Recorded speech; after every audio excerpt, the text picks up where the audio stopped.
My name is Nathan Hunt.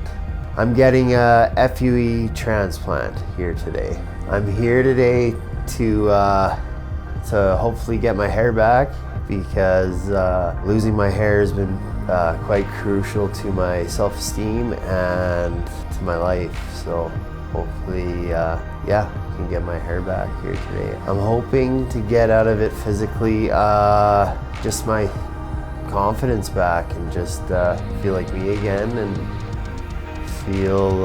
just feel more myself.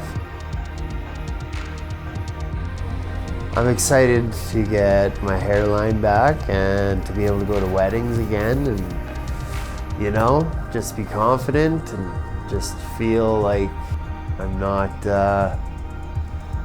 you know, cul-de-sac Sam. I've never heard that before, cul-de-sac Sam. Everything's been so professional and they've been very helpful from step to step, and yeah, they've taught me so much and it's a cool experience.